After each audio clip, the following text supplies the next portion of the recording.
서울광역방송센터입니다. 북한이 오늘 신형 고체연료 추진체를 사용한 극초음속 중장거리 탄도미사일 IRBM 시험 발사에 성공했다고 밝혔습니다. 앞서 합동참모본부는 어제 오후 2시 55분쯤 북한이 평양 일대에서 동해상으로 중거리급 탄도미사일을 발사했다고 발표했습니다. 북한의 올해 첫 미사일 도발인데 이런 가운데 국내외 북한 전문가들이 지금 남북 관계가 6.25 전쟁 직전만큼 위험한 상황이다.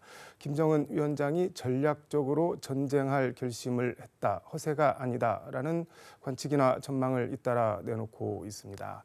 여의도 초대석 박지원 전 국가정보원장과 함께 위기의 남북 관계, 외교안보 문제와 국내 정치 현안 이슈 짚어보겠습니다.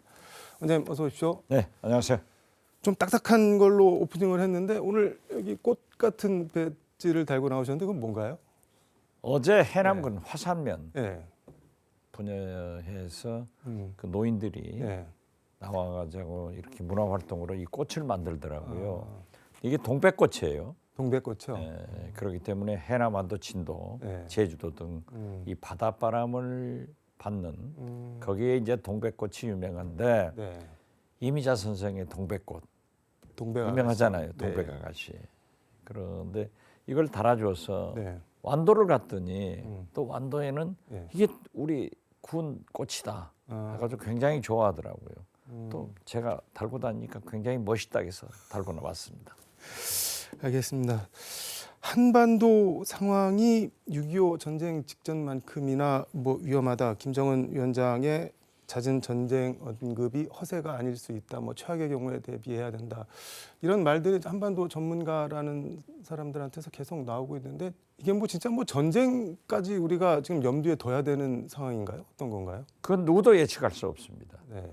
저는 윤석열 정권 2년간 그래도 문재인 정부 때는 남북 대화가 됐기 때문에 이러한 전쟁의 위협은 없었습니다.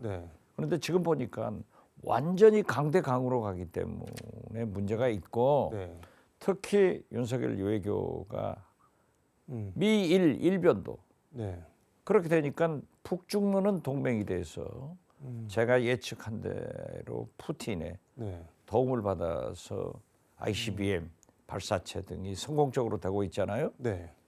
오늘 최선희 부상이 북한의 부상이 러시아를 갔습니다. 저는 이걸 또 주시해야 된다고 봐요. 그런데 어떻게 됐든 지금 이렇게 강대강으로 가면은 제가 예측할 때는 김정은은 미국 내년 11월 금년 11월 대선까지는 ICBM 타탄두 발사를 할 것 같고 7차 핵실험을 할 것 같습니다. 우리나라를 향해서는 지금 어제 IRBM 탄두 중거리 미사일을 또 쐈잖아요. 고체 연료라고 하는데 계속 도발을 할 거예요. 그리고 총선 전에 무엇인가 한 방을 날릴 것이다. 무엇인가 한 방이요? 네, 세게 날릴 것 같아요. 전쟁에 준하는 그러한 도발을 할 것이다. 이것이 소위 신북풍이 되는데 어떻게 됐든 전쟁의 위험을 막아야 되는데 윤석열 대통령이 저렇게 강대강으로 나가고 또 김정은도 그렇게 된다 하면은 저는 남북 정상들이 좀 정신 차려라. 한반도에서 전쟁 나면은 너는 죽고 나는 살고 다 죽는 거예요. 그리고 우리가 지금 이렇게 경제 발전을 해놨는데 우리 생명과 재산 이것을 잿더미로 만들 거냐. 그래서 저는 두 정상이 좀 잘했으면 좋겠다 하는 생각을 갖습니다. 아니 북한이 신북풍이라고 말씀을 하셨는데 그거를 일으켜서 자기들한테 좋을 게 뭐가 있나요? 얻을 게? 그건 북한의 생리를 우리는 잘 파악을 못하고 있어요. DJP 연합할 때 소위 임동원 통일부 장관을 해임 건의안을 자민련 김종필 당에서 냈을 때 꼭 그런 일이 있으면은 북한에서는 그 상대 당 김종필 자민련을 비난한다고요. 그러면 우리 국민들은 민주당은 김대중 당은 북한과 내통한다. 이런 것으로 많은 비난을 받아요. 결과적으로 손해인데 그래서 제가 김대중 대통령께 말씀드리고 북한을 갑니다. 네. 북한을 가서 개성에서 북한 고위 당국자와 만나서 절대 개입하지 말고 비난声명 내지 마라 했더니 그때도 굉장히 의아해요. 우리가 도와주는 것 아니냐. 아니다. 그래서 저는 자꾸 말하지만은 네. 남북 간의 대화는 반드시 네. 정상 간의 대화가 이루어져야 해결될 수 있다라고 하는데 지금은 어렵잖아요. 그렇기 때문에 저는 북한에서 이러한 신폭풍, 네. 과거에는 보수 정권에서 뭐 의례 비슷하게. 의뢰해가지고 했거든요. 네. 그런데 이번에는 긴장이 되니까 북한에서 전쟁에 준하는 도발을 할 것이다. 그러면 우리 총선은 요당칠 거고 그 결과를 우리 국민들은 국민의힘 네. 윤석열 대통령이 유리할지 민주당 이재명이 불리할지 유리할지 이건 모르겠어요. 그래서 어떤 경우에도 네. 한반도 전쟁을 억제하고 대화를 해야 된다. 그런데 사실 지금 북한과 일본 간에는 네. 대화를 하고 있어요. 음. 이것은 간접적으로 미국과도 하고 있다는 것을 의미하고 있습니다. 네. 그리고 보십시오. 음. 김정은은 우리 윤석열 대통령한테 우리 정부한테는 가장 험한 말로 비난을 하면서 네. 일본 기시다 총리한테는 카카. 음. 이게 지금 우리가 패싱당하고 있는 거예요. 이게 윤석열 대통령이 외교를 네. 대북 정책을 잘못해가지고 전쟁의 위협과 도발이 계속되고 있다. 근데 뭐 대화를 해야 된다고 말씀하셨는데 그 김대중 대통령 평양 방문 이후에 만들어진 그 6.15 공동선언 실천 북측위원회나 이거는 노태우 정부 때 만들어진 것 같은데 조국통일범민족연합 뭐 이런 연대 기구도 접고 우리 민족끼리 같은 대남 매체도 뭐 정리한다 그러고 이거를 뭐 비난도 뭐고 아무것도 안 하고 그냥 아예 상대를 안 하겠다 뭐 그런 거 아닌가요? 아니 그러니까 윤석열 대통령이 예. 또 이 정부에서 뭐 김정은 참수 네. 운운하면서 뭐 공격한다 하니까는 북한에서는 지금 9.19 군사 합의도 깨버리고 네. 그러니까 이 전방의 초소 같은 것도 다시 세운다는 거 아니에요? 그리고 모든 남북 간의 합의를 깨버렸죠. 네. 깨버리면서 평양 방송도 하지 않는다. 대남 접촉 기구 다 없애버리는 거죠. 네. 그리고 최선희 외무상이 푸틴을 만나러 간 것은 굉장한 문제를 가져올 수 있다. 저는 그렇게 봐서 진짜 외교를 잘해야 돼요. 진짜 남북 관계를 잘해야 돼요. 미국은 일본을 통해서 간접 대화를 한다고 저는 보고 있어요. 이게 어저께 발사한 극초음속 미사일, 극초음속 탄도미사일 이게 음속 10배 마 10으로 날아갔다고 하는데 이렇게 되면 지금 한미가 보유하고 있는 뭐 패트리어트 이런 거 그냥 다 무력화된다고 하는데 일단 전쟁이 나면 말씀하신 대로 그냥 다 죽는 건데 이거 뭐 어떻게 해야 돼? 우리가 뭐 할 수 있는 게 지금 있나요? 그런데? 제가 볼 때는 도둑놈 한 사람을 지키는 9사람이 못 당한다고 했어요. 그렇기 때문에 저렇게 마하 속도로 오는 미사일을 과연 우리가 격추시킬 수 있을 것인가? 저는 불가능하다고 봅니다. 네. 물론 할 수도 있겠죠. 그렇지만 하나만 터져버리면은 네. 우리는 끝난다. 그래서 북한은 전쟁은 너는 죽고 나는 살자인데 네. 너도 죽고 나도 죽고 다 깨버리자 하기 때문에 하지 말아야 되는 거예요. 알겠습니다. 이거는 좀 지켜봐야 될 것 같고 국내 절대 우리가 국민들이나 언론도 관심을 안 두더라고요. 제가 거의 페이스북에 이게 문제다라고 하는데 진짜 오늘 네. KBC 광주 방송에서 이렇게 질문해 준 것 처음이에요. 진짜 이게 감사합니다. 뭐 우리가 언론, 경각심을 가져야 돼요. 뭐 언론도 문제라고 말씀을 하셨는데 북한이 처음 핵실험에 성공을 했을 때 뭐 CNN, 뭐 미국 ABC 방송 이런 데서 다 와서 서울에서 외신들이 보도를 했는데 그때 정작 남한 사람들, 한국 사람들은 전혀 뭐 신경을 안 쓴다. 그래서 기이한 평온이다. 뭐 그렇게 표현을 하던데 우리가 약간 뭐 둔감해지고 이게 분단 상황이 오래되다 보니까 그런 것도 좀 있지 않을까요? 그런데 그러니까 전쟁의 위협이 있기 때문에 뭐 사재기를 한다든지 동요를 하면은 우리 경제도 굉장히 네. 문제고 국민 생활도 문제예요. 차분한 것은 좋은 일인데 네. 정부에서는 외교로 해결할 수 있는 네. 미국과의 노력이 있어야지 저렇게 강대강으로 가서 터지면 다 죽는 거예요. 알겠습니다. 윤석열 대통령 바이든 날리면 발언 논란 이거 1심 판결이 나왔는데 외교부 손을 들어줬습니다. 이거 어떻게 보셨나요, 재판?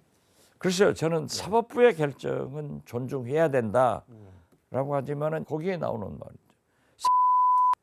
XX. 예.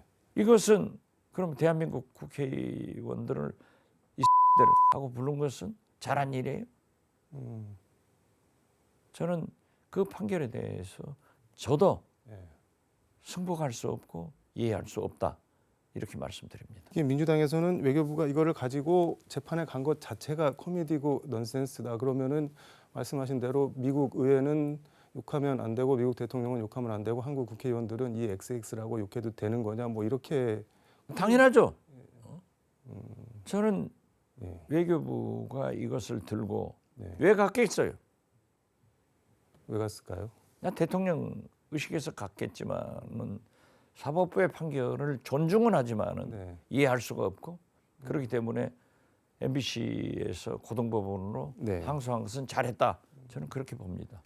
뉴스타파가 김건희 여사 도이치모터스 주가 조작 의혹 관련해서 검찰이 법원에 낸 종합 의견서를 입수했다면서 단독 보도를 했는데 김건희 모녀가 23억 정도를 벌었다. 근데 대선 때 윤석열 당시 대선 후보는 무슨 소리냐 수천만 원 손해 보고 나왔다 돈 번 거 없다 이렇게 했는데 이거 지금 검찰이 낸 종합 의견서에 23억 어디는 뭐 22억이라고는 하는데 아무튼 20억 넘게 벌었다. 이걸 뭐 어떻게 이해를 해야 될까요? 저도 그 보도를 보고 네. 과연 우리나라 언론들이 뉴스타파의 최초 보도를 네. 인용해서 보도하는가 이걸 이제 바로마타로 생각했어요. 네. 왜냐하면은 대통령실에서 김건희 윤석열 부부는 인용 보도한 언론도 처벌을 하고 있잖아요. 벌금 많이 내고 있잖아요. 그런데 다행히 다른 보도들이 이어지더라고요. 자, 23억을 네. 영부인이 장모님이 했다는 것을 물론 네. 당신은 대통령께서 모르고 손해봤다 하더라.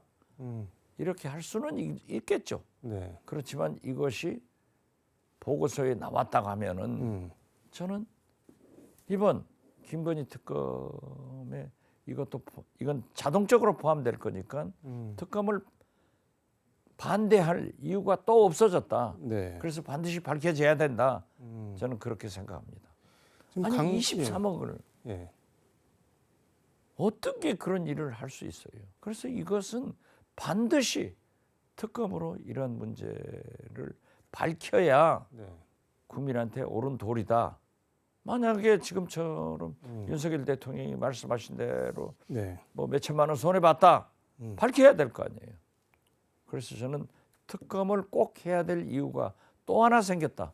그렇게 봅니다. 이게 민주당에서는 윤석열 대통령은 몰랐냐 이렇게 물어보는데 따져 묻던데 이게 상당히 대통령 입장에서 뭐랄까 진퇴양난인 게 몰랐다고 하면은 김건희 여사가 거짓말을 한 거고 알았다고 하면은 알고도 국민을 뭐 속인 게 되고 아니면 알고도 특검을 거부권을 행사한 게 되고 약간 딜레마 상황 같은데 특검을 받을 수 있을까요? 그런데 받아야죠.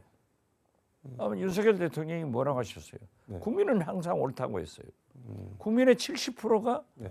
특검을 원하고 심지어 네. 당신의 지지 기반인 TK에서도 거부권 행사를 하지 마라. 네. 이게 67% 아니에요. 그렇지만 사실이 23억을 비정상적인 방법으로 벌었다. 네. 그렇다고 하면은 검찰 보고서대로 반드시 수사를 해야죠. 밝혀져야죠. 그러니까 특검해야죠. 근데 민주당에서는 이런 주장도 하는데 김건희 여사와 비슷한 유형의 이른바 쩐주들을 검찰이 일부러 기소를 안 했다. 그거 기소했다가 유죄가 나오면은 뭐 어떻게 할 수가 없으니까는 뭐 뺄 수도 없고 그러니까는 아예 그냥 그런 쩐주들은 다 기소를 안 했다. 뭐 이렇게까지 얘기를 하던데 그렇게까지 했을까요? 아니죠. 저는 민주당이 의심하는 게 합리적이라고 생각해요. 합리적 의심을 하고 있는 거예요. 왜 기소를 안 하죠? 안 했잖아요. 그러니까 민주당에서 촉구를 네. 하다가 특검하자니까 안 했잖아요. 그러니까 패스트트랙돼서 지금 하는데 해야죠. 알겠습니다. 이거는 뭐 어떻게 처리되는지 좀 지켜보도록 하고 지금 노웅래 의원이나 황운하 의원 등 뭐 재판 받고 있는 의원들이 민주당 공직선거 후보자 검증위원회에서 대거 공천 적격 판정을 받았는데 이거에 대해서 국민의힘에서는 진짜 뻔뻔함이 하늘을 찌른다. 뭐 친명 횡재, 비명 횡사 뭐 이런 얘기까지 하던데 이런 냉소 비아냥 어떻게 보세요? 글쎄요. 헌법 정신에도 네, 법원의 확정 판결이 날 때까지는 무죄 원칙입니다. 그렇기 때문에 저는 네, 황운하 의원한테나 노웅래 의원한테 적격 심사를 내려준 것은 옳은 일이다. 초법적으로 할 수는 없잖아요. 최종 판결 날 때까지는 무죄 최종 원칙에 따르기 때문에 민주당이 그러한 결정을 했다. 저는 그렇게 봅니다. 근데 뭐 무죄 추정의 원칙 말씀을 해주셨는데 이제 뭐 일각에서는 이재명 대표도 지금 이런저런 혐의로 재판을 받고 있는데 지금 다른 재판 받고 있는 사람들 공천에서 부적격 판정을 내려버리면은 같은 논리를 적용하면은 이재명 대표도 부적격 판정을 해야 되는데 이런 딜레마나 모순 같은 거를 해소하려고 그냥 뭐 무죄 추정 원칙 앞세워서 그냥 다 적격 판정하는 거 아니냐 뭐 그런 지적도 있던데. 과거에도 민주당에서 김대중 총재 때도 재판을 받고 있는 과정에 대해서는 공천까지 했어요. 그렇기 때문에 꼭 이재명 대표를 찍어서 공격할 필요는 없다. 저는 국민의힘도 과거에 그러한 경험이 있다. 그렇게 봅니다. 법대로 해야죠. 근데 옛날에 했다고 지금도 하는 게 맞다. 물론 그렇죠. 이거는, 네. 옳지 않는 일이지만은 저는 그 경선 심사위원회에서 그러한 것을 충분히 감안해가지고 했을 거다. 네. 저는 그렇게 봅니다. 그러니까 뭐 흑백 논리로 한 건 아니고 이것저것 상황을 다 감안해서 저 결정을 했다는 말씀이죠. 그렇죠. 그러니까 오늘 네, 강의원 네, 광주 서구에서 공천 신청했던 분이 네. 과거에 그러한 일로 문제가 되니까 공천 신청 자격 심사 친구를 사퇴해버렸잖아요. 네, 그리고 지금 해남안도 진도에서도 네, 우리 정의찬 후보가 네, 또 이재명 대표 특보단 아니에요? 네. 이재명 대표를 위해서 자기들이 물러서 준 것은 오히려 귀감이 되는 참 애석한 일이지만은 잘한 결정이다 이렇게 봅니다. 반 이재명, 그러니까 반 이재명 대표를 안 좋아하고 싫어하는 쪽에서는 이제 이재명은 대선 되면 안 된다, 안 돼야 된다. 그러니까 뭐 사법 리스크, 뭐 전과 사범 이런 것까지 언급을 하면서 일종의 뭐 이재명 불가론, 회의론 뭐 이런 거를 내세우는데 그런 거는 동의를 못 하시는 거죠. 그거야 네. 당 대표를 흔드는 것은 민주당의 DNA입니다. 그게 천하의 김대중 총재도 네. 정세균 대표도 다 흔들었어요. 그렇기 때문에 당내에서 네. 그러한 의견을 제시하는 것은 민주당이 민주정당이다라고 저는 생각해요. 그렇기 때문에 이재명 대표도 그러한 사람들과 더 소통을 하고 국민을 설득하고 그렇기 때문에 저는 네. 그 말에 대해서는 동의하지 못하지만은 결코 나쁘다 좋다 이런 것을 얘기할 필요는 없다 그렇게 봅니다. 알겠습니다. 오늘 말씀 여기까지 듣도록 하겠습니다. 고맙습니다. 네, 감사합니다. 지금까지 서울광역방송센터에서 박지원 전 국정원장과 함께 전해드렸습니다.